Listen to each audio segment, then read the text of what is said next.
Welcome to Giving an Answer, the show dedicated to defending the historic Christian faith. I am your host, Harold Felder, and today the topic is Voodoo. To talk with me about this topic, I have Marc-Arthur Pierre-Louis. Let me give you a little bit of background about MacArthur. He has an undergraduate degree in math and computer science. I have a degree, my undergraduate was in computer science, so we have something in common. Okay. Master's of Arts in Apologetics from Southern Evangelical Seminary. Yeah, so do I. Wow. Yeah. You're co-pastor of Christian International Faith Center. And that's in Charlotte, right? It is in Charlotte, yes. And we've talked about that. Could you tell us a little bit about that church? Because there's something very interesting I find about your church. Yes, we are a congregation that is made up of really Haitian American. We have many Haitians and their kids. We call them Haitian Americans. And in our services, we do it in two languages. We do it in English and Haitian Creole. And it's fun. You ought to come and visit us one of these days. Yeah, actually, you invited me to come and visit, and I still plan on coming to visit, but I need to know which service to go to. No, it's both of them? They are done in both languages with simultaneous translations. Okay. So when we sing some Creole songs and some English songs, and then when I preach, the other pastor translates for me. When he preach, I translate for him. Okay. So that way everybody's covered. Okay, all right. Well, I'm definitely going to visit your church. I told you I was going to do that, and I'm definitely going to do that. We can even entertaining having you speak when you come. Oh, whoa, okay, all right. We could do that too. And I'll translate for you. Okay, all right. That should be interesting. Yeah. I want to hear what that sound like, you know, in Creole. That should be interesting. Yes. Okay, all right. So I guess we should get to the topic then. MacArthur, what is voodoo? Well, that's a great question. Which flavor do you want? Okay. Because you know, when you talk about voodoo, I know at least of four. There is of course Haitian voodoo. There is voodoo in Louisiana. There's voodoo in Cuba. They call it Santeria. There's voodoo in Brazil, and they call it Macumba. So voodoo, I know mostly Haitian voodoo because you know, there is some connection. I'll tell you later on. But voodoo is a mixture of African beliefs and practices and Haitian beliefs and practices and Catholicism. So you take those three and you mix them together and out comes voodoo. It doesn't seem like a mixture. I mean, it seems like contradictory things that are put together. How do you have contradictory things put together to make a religion? Well, that's an interesting. We'll cover that, but they were able to make it work. Okay. Yeah. Yes, they do. Okay. So you know, it's a mixture of you know three religions put together. Now, how did you become familiar with voodoo? First of all, let me say that I was never a voodooist myself. Okay. All right. I was born in Haiti. And there is a stereotype, you know, with Haitians. When they say Haitians, the first thing that comes to mind is voodoo. Okay. I'm from Haiti, but I was never a voodooist. I was born and raised in a Christian family. My father is a minister, so I am a second-generation preacher, and I was always, you know, ever I could recall, you know, a Christian. My mother led me to Christ, but you know, being from Haiti, I saw voodoo. I saw people doing voodoo. I had friends in school who did voodoo, and that's how I first got acquainted with voodoo. But then when I went to SES, we graduated from SES, right. And my master's thesis was on voodoo. I did a translation of a book. The book name was God and Haitian Voodoo. It was an attempt to show that the voodoo that the Haitians serve, you know, voodoo has an element of God, and the God that theism has is pretty much in Haitian voodoo. And that was what the book was trying to do. And I translated that book. I did translate it, and I also, you know, evaluated the book and the thesis. So that's how I got to know voodoo, both from a practical, you know, aspect by seeing it done and by, you know, academically studying it and writing about it. Okay. Okay. Great. So what's the history of voodoo then? Again, It's a Which long one? it's a long history. It's a long history. When you talk about the history of Haitian voodoo, many dates come to mind. You could talk about 1492, 1503. You could talk about 1804, 1860, and 1915. All these have some dates, great dates that have somehow affected voodoo. 1492. You know, Christopher Columbus came to the Americas. Right. He went to Hispaniola, which is the name that he gave to the island of Haiti, and they found the Indians there, and they subjected them to labor, but the Indians in Hispaniola could not do the work, so they had to find other hands. Therefore, 1503, the slave trade started. They started bringing blacks from Africa to replace the Indians. But the blacks that they brought from Africa, from Congo, from Dahomey, from Guinea, these blacks were resilient. So they resisted the treatment that they were subjected to by the colons. So what did they do? They took to the woods. They revolted. That was their way of resisting their slavery. And some of them went to the woods, never came back. And what they did, they took their practices from Africa with them while they were in hiding, while they were revolting against slavery. So, 1503, the Haitians started getting to Hispaniola. Now, 1804. The Haitians got their independence. Now, many people don't know that. Haiti has been an independent country since 1804. That's when they revolted against the French who were there at that time, and the country became independent. As the country became independent, voodoo was sort of suppressed by the heads of states. But yet, because the people practicing were very resilient, they kept doing it, underground, so to speak. Then 1860, there was an agreement between the Vatican and Haiti, whereby Catholicism became the official religion of Haiti. And what happened? The Catholic Church started, suppressing and repressing voodoo. Started, a great campaign against the voodooists. They again had to go in hiding, but they still practice their religion. But again, it grew alongside Catholicism, whereby some of the people that went to the Catholic Church, as they went to church, but yet they were voodooists, underground. Right. So they grow and they are evolving in both religions. 1915, the Americans invaded Haiti, and Haiti was under the protectorate of America for that while, and that's how evangelicalism got to get in the country.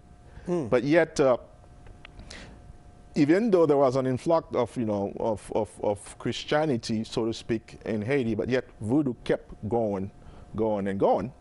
And now today, in 2006, voodoo is pretty much a bona fide religion in Haiti, because it was officialized in 2003 by the then President Aristide. So voodoo has had a long track, and it's still going strong. So it seems like it's actually, yes, becoming stronger. So what's the appeal of voodoo? That's a good question. What's the appeal of voodoo? I think it's, and I get to that later in the show, but I think the appeal is that it has been passed down from generation to generation, and then there are some features in voodoo that I can discuss later that makes it, appealing to the people that are living in the island.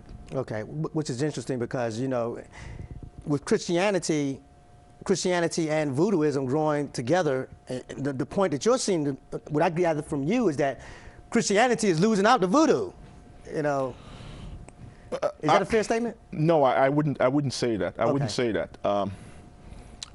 I think because of the repression that was that the voodooist was subjected to by the Catholic Church, I think that sort of brought out the resilience in the voodooist.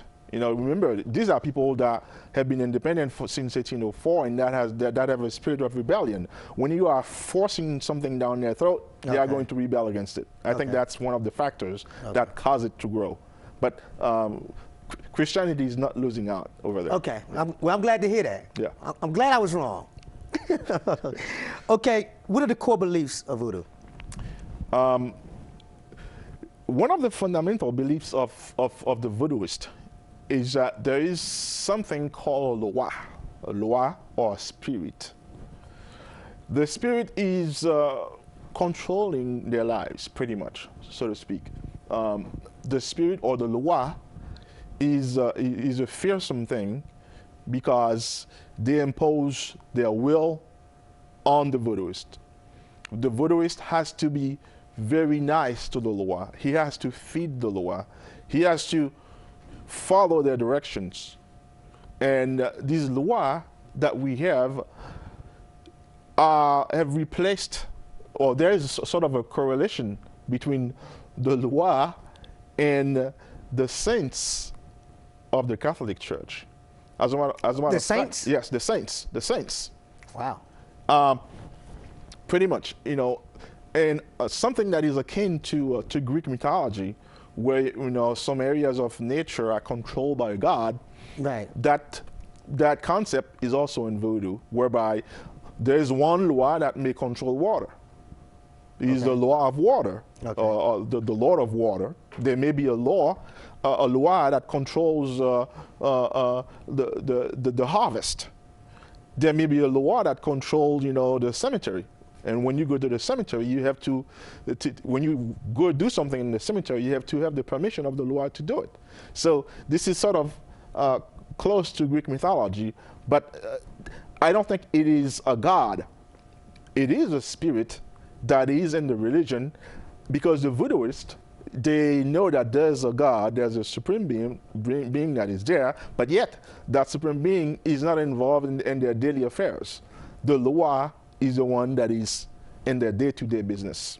That's so the loi is one of the fundamental things that is in voodoo. Something else that is in there, they do offer sacrifices. They offer animal sacrifices. Or food offerings to the loi, because you have to please the loi. In order to please the loi, you have to have some, you know, something for him, and that can be, you know, sacrifices or food offerings. And they have other actors also in voodooism. These loi, they have like certain domains? Yes. So you can go then through the day and have to deal with a number of loi. Is that true? It is possible. The true voodooist, yes, does deal with them on a daily basis. Okay. Mm-hmm. Right. And another domain, another aspect of voodoo, another belief of voodoo is that the people that are dead continue to be involved in the living lives. Your mother is dead. Your mother can come back and talk to you in a dream, give you a message from somebody. Your mother can protect you from harms and danger. So the dead is also, you know, a very, very great component of voodooism. Another thing in voodoo is the tree. The tree is also a great component, because the tree is where sometimes the loi rest. So the trees can be resting place to the loi. So if you don't do right and you go down and cut a tree, you may be in big trouble with the loi, because the loi can punish you severely for cutting down a tree. What do you mean by punish? What type of punishment? You can get sick. You can get crazy. And when you get crazy, when you get some mental problem, it is attributed to the loi punishing you. The loi, when you can get possessed by the loi and do some sort of despicable things, because the loi is possessing you and, you know, is punishing you. So there are a number of punishments that the loi can inflict upon somebody, and they may even kill somebody. So if you don't be careful, the loi can get you in their grips. Wow. Okay. Yeah. So these are some aspects of voodooism that is worth looking into. So what are some of the practices of the group? As a religion, they have to have their, you know, the services, and one of the things that they do in Voodooism is they have a ceremony, a voodoo ceremony, and they call it manger loi, which means feeding the loi. Again, you know, that's it. That's the aspect of, you know, controlling the loi, or, you know, pleasing the loi. So the ceremony that they have is where they come together. You know, they dance, they beat their drums. You know, that's when they offer the sacrifices or the food offerings. And in those ceremonies, that's when you would find what is called the possession, where the loi comes down and possesses somebody, and the loi now talks through you. So what you are saying at the time of possession is the message that the loi is conveying to the devotees or the followers. What type of messages? I'm just curious. I mean, what type of messages would he give? He may say, okay, you need to go and offer more sacrifices. He may say, this type of business that you're doing is wrong. You should quit it. It may say that you need to move. You may say that you are going to get sick because you have not done what you were supposed to do. So there's a number of messages. So if there's a group of people, the loi will enter one, and it will start going around and telling different people different things? Correct. Okay. That happens during the voodoo ceremonies or the manger loi ceremonies. Okay. There's also the practices that they have. You know, there's what is called a healing ceremony, where somebody's sick, they go to the hunga. A hunga is what is called a voodoo priest. He's a counterpart of the pastor or the priest in Catholicism. So the hunga would conduct, you know, the healing ceremony. It may be involved, you know, giving you some baths, you know, with some leaves. It may be involved, you know, offering another animal to the loi. It may involve, you know, giving you some sort of beverage to get you better, and it may be involved going to and leave with the hunga for a while so that you can recover. But the healing ceremony is also an integral part of Voodooism. And of course, you know, there is what is called the curses, where somebody can cast you know, an evil spirit on you because they don't like you, and therefore they send a spirit to go and harm you and cause you great harm. There is also what is called the rite of passage. Well, the curses thing, have you ever witnessed any of this before? No. Okay, no. all right. I was just curious. Again, you know, I was always in the periphery. My father would never let me go and see these things. Okay. So I only know it by hearsay, but not by actual practice. So you never seen any ceremonies? No, I've never seen one. I've heard. Right. Because you know, where we live, you know, we had hungans or voodoo priests that live not too far from us, and we could hear them carrying on. We could hear their drums and we could hear their singing, but I was never present at a ceremony. Okay. Okay. Yeah, and I was saying that there's what is called a rite of passage. When somebody dies, they have to send you off. They have to send you away, and there's a rite of doing that. Send you away? Yes. What do you mean? Well, again, that's an interesting concept, because in Voodooism there's something called the gros bon ange, or it's again from Catholicism. It's your good angel, and this is what controls, you know, your affective capabilities. So when you die, they have to send that part of you away, and it may go to Africa, because the spirit sometimes returns to Africa. And how does the spirit return to Africa? It goes travel underneath the waters and gets to Africa. So they have to remove that from you, that spirit from you, and send it away. So there is a rite of passage that they do that at the devotee's death. And there's also what is called an initiation ceremony, where when somebody is coming into a congregation, somebody wants to to be attached to Hunga, the priest, to become one of the devotees, there's an initiation ceremony where they subject you to a number of things. You know, they do a number of things with you so that you can be initiated and be part of that congregation. Like what type of things? Oh, they give you baths. You know, they have you go and stay somewhere secluded for a while, and they call on the loi to talk about what they want from you, and a number of things like that. Wow, that's very interesting. Yep. Okay, well, all right, now this is one of the things that I like to do. I like to always compare the religions. I like to compare the main doctrines so that we could see where they differ from Christianity. So I'm gonna go through some of these main doctrines and ask you to contrast them and compare them with Christianity. The doctrine of God.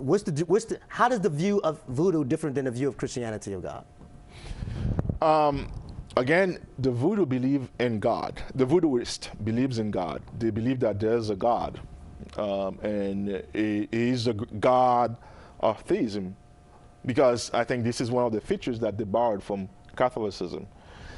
And I wouldn't say that it is completely from Catholicism that they borrowed it, because we know that there has been studies done in Africa where they traced monotheism in Africa, where they believe in a single God, and that's not at odds with the Bible.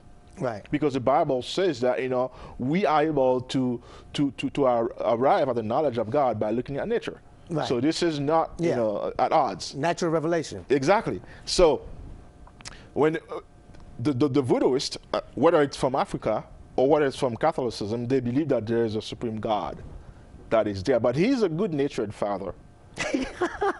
You know, he's not involved in the daily affairs of men.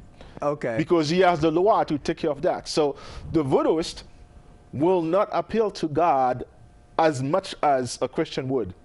The voodooist would just basically, the Hunga, the priest, at the start of his ceremony, he would say, you know, in the name of the Father, I'm appealing to God to be part of this ceremony. But it's pretty much all they do. There's no relationship type thing. There's no relationship at all. And it's pretty much, you know, like the King of England that is not involved in the daily affairs. You know, it's this lofty and removed person that is there, and that person will intervene when the system is in jeopardy.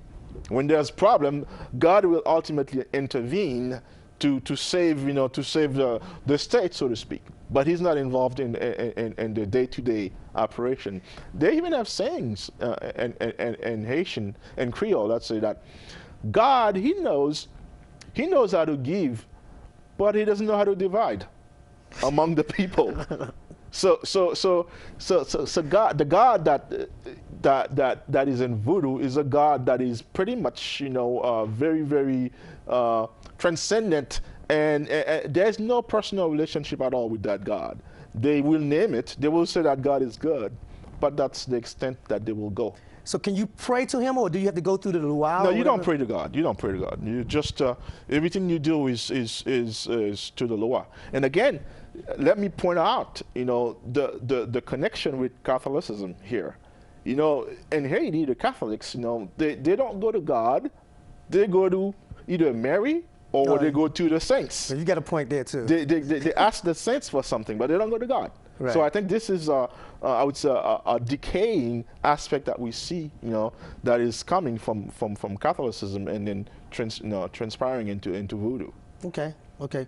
What about the nature of man? What do they believe about the nature of man? Is man sinful? Is he good? What's the deal with that? They believe that man is evil. Okay.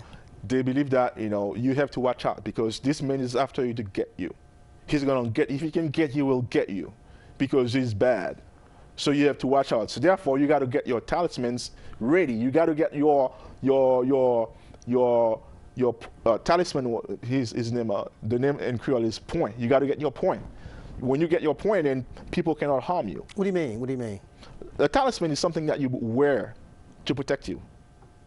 Okay. So you go to the Hunga, the priest, and he gives you something that you wear. It could be a piece of rock, it could be a piece of skin, whatever it is, and you wear that. It could be just a red handkerchief, whatever it is.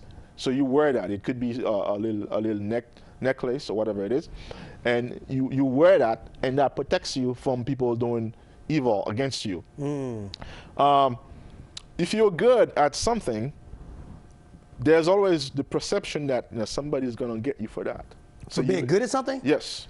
So you better watch out. If you can't win. You can't win. No, you can't, because man is evil, and you got to defend yourself. It's a jungle out there.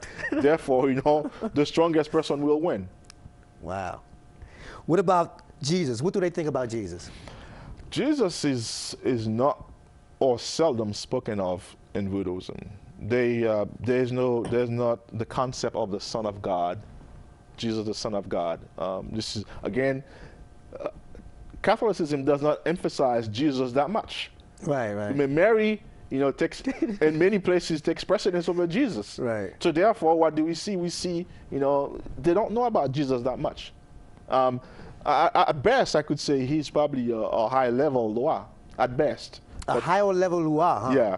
At best, I'm just pushing to an extreme. So he's not deity. He's not God. They don't. The concept of Jesus is not found there, at all. Wow. Okay. What do they think about the Bible? About the picture of Jesus in the Bible? Are they familiar with it? They will. That's a good question. No, they will not have a picture of Jesus. They will have a picture of probably Saint James. Or St. Joseph. How do you get a picture of Joseph and James and not have one of Jesus? Well, again, that goes back to that. This is what is called a syncretism, right? Syncretism, where they mixed, Catholicism and Voodooism. So right. they will, because when you go to the Catholic Church, they have many pictures of the saints there. Right. So and some of these saints will end up in the temple, the Voodoo temple. Right. That is a good point. So then, if we have this view of Jesus that is unscriptural, then what about salvation? How do we attain salvation under the Voodoo system? There's no such a concept of salvation. It's living now. It's living for the now. Once you're dead, you can become a spirit, but that's it. But as far as salvation, they are oblivious. They don't know what it is. They don't know what it is. So say that again. When they die, when someone dies, they can become just a spirit. I mean, there's no resurrection of the body. There's no eternal life. No, there's no heaven. No hell. Not at all. Not at all. That's not spoken of at all in Voodooism. It's just living for today. Do what you can today, and if you can be successful, then great. If you can get somebody off your way, you can get rid of somebody. Then there's no immediate consequences. Yeah. The law may choose to punish you, but then again, that's it. I mean, you may come back when your spirit may be guiding somebody, but then again, that's it. There's no concept of a punishment, of a hell, of a retribution for somebody's sin. It's a foreign concept. So if you get away with it here, you've gotten away with it. Pretty much. This is your heaven and this is your hell. Pretty much, that's it. They are very concerned. They are very concerned about the here, but not the after. It's here, what they can get now. Now, it's what's important. Wow. Okay, well, how do they support their beliefs? How do they support it? Like Christians, we can go to the Bible and say, okay, this is what the Bible says. What foundation does the belief of Voodoo stand on? Okay. One of the foundations that they stand on is what has been transmitted down from generation to generation. Now, the Voodooists, they have a very, very, very good sense of respect for their parents. Okay, so what a father has passed down to the child is very important, and what the father teaches the child is going to stay with the child for for a long time. Right. That's one way. The second way that I think this is carried on, they prove their beliefs is the fear that is created in the minds of the voodooist. Because when somebody gets sick, it's not natural. It's something supernatural. It's the Loa that is getting to you. Somebody dies, it's the Loa that killed you, or somebody else that sent something against you, cursed you to the point where you died. So when you sick and you go to the Hungan and the Hungan is able to do something and you get well, the Hungan gets the credit and Voodoo gets the credit. And they're gonna point to this and say, here what happens. One other thing is when somebody is possessed by a Loa, for example, they do some human prowess where they can walk over over nails and they don't get wounded. They can dip their hands into boiling oil and they don't get burnt. People try to restrain them. You can't restrain them when they are possessed. So they point to that as saying, here, when I'm possessed, I'm a different person. The Loa possesses me now. The Loa can speak through me. The Loa, I get the Loa strength. So that's one of the ways that they prove their beliefs by pointing to what they do in their religion. Wow. What's the relationship between witchcraft and voodoo? That's a very good question. That's a very good question. I think there's a very close relationship between witchcraft and voodoo, because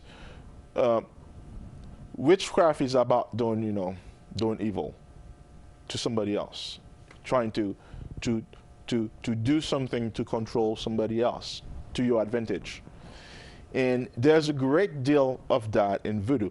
Now, having said that, in voodoo there are three elements, or three in the hierarchy. Three elements. There's a Hungan, who's a voodoo priest. There is also a guy named a Bokor. He's also a priest. And there's also the third person, who's a sorcerer. According to their beliefs, the Hungan is a guy that deals specifically with the forces of good. So the Hungan will do what is good. He will heal people. He will hold those ceremonies and have people possessed by the Loa, but he's not there to do evil. Okay. The Bokor, on the other hand, he's a guy that deals with both good and evil.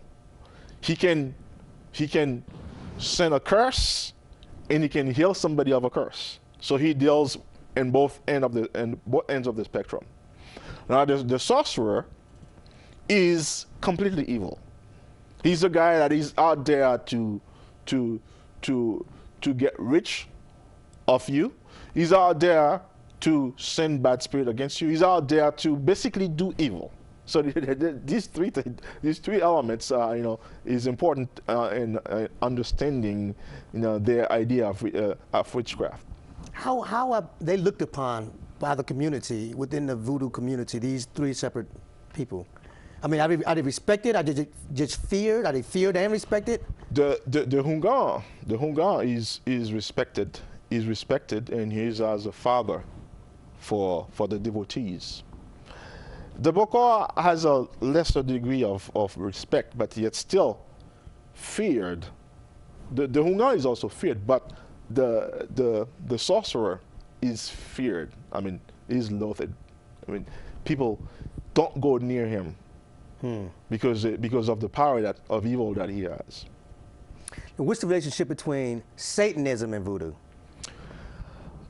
I think there is an indirect relationship between Satanism and voodoo, because the voodooist is not aware of this dualism that exists, where there's antagonism between God and Satan. They're not aware of that.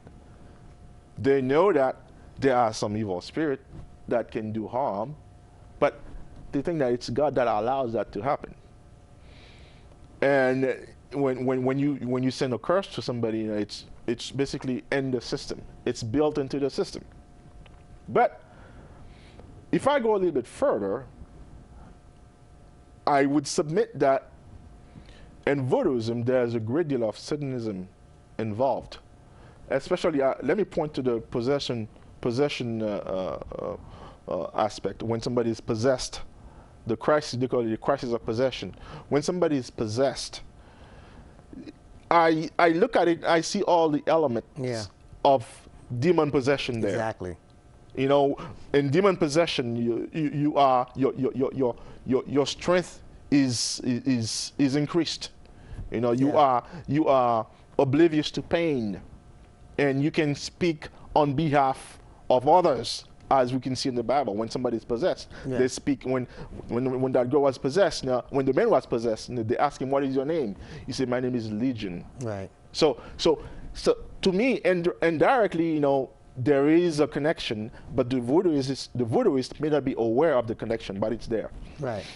I think it's very clear. I mean, everything that you described to me is clearly something set up by Satan. I mean, don't worry about the afterlife. Here's the only thing that you need to worry about, the here and now. That's correct. You know, God, don't worry about God. He's some guy who doesn't even care about you. He's impersonal. Jesus, well, he didn't die for your sins. You know, he was just a man. You know, every lie that Satan will have us to believe is inherent in this religion. That's correct. That's correct. And there has been, by the way, the book that I translated and that I evaluated, the author is a guy named Laennec Hubon. He was a Catholic priest. Now he's since then he's not a priest anymore. Now he's in sociology. But he uses many points, many approaches to show that the system, the voodooistic system, is a system that works. And he uses an anthropology, he uses philosophy, and to some degree he uses Christianity to show that, you know, the God of the system, the voodooistic system works. It works, and he brings another aspect of psychology involved in there. He's saying, well, it's just a psychology. But I think the problem is, you know, Satan is at work there. Satan is real in the system. Yeah. Although the voodooist may not be aware of that, and that's to Satan's advantage, because that's the more you're not aware of it, the greater is the deception that is involved. And the whole thing about people just living in fear, I mean, that's Satan. I mean, that's not what God wants us to do. He wants us, you know, to live in power, you know, to live, you know, knowing that we're loved, we've been redeemed. Whereas in Satanism or in Voodoo, it's just, you know, just this fear that you're going to always offend a luau who may harm you, and your whole life is just based around fear. Exactly. That you are correct. That's the right analysis of it. So how then, as Christians, do we reach them for Christ? That's a great question. That's a great question. I think there are many ways to reach them for Christ, but the basis, we have to reach them on the basis of love.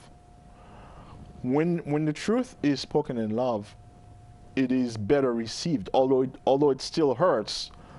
But whoever you are speaking that truth to is able to better understand and is readier to receive the truth that you are giving them. Another way to reach them is to point to that fear aspect. That they have in the religion, because nobody knows how to react. The Loa is very capricious. You know, one day he may be good toward you, another day he may not be so good toward you. Okay, and this unpredictability of the Loa also could be pointed to the voodooist, saying, hey, that's not how God would have you live. Right. But another thing you could tell them is that you believe in God, and you believe that God is over the law. So why must you go to the law? Why don't go to God directly and cut the middleman out of this deal here?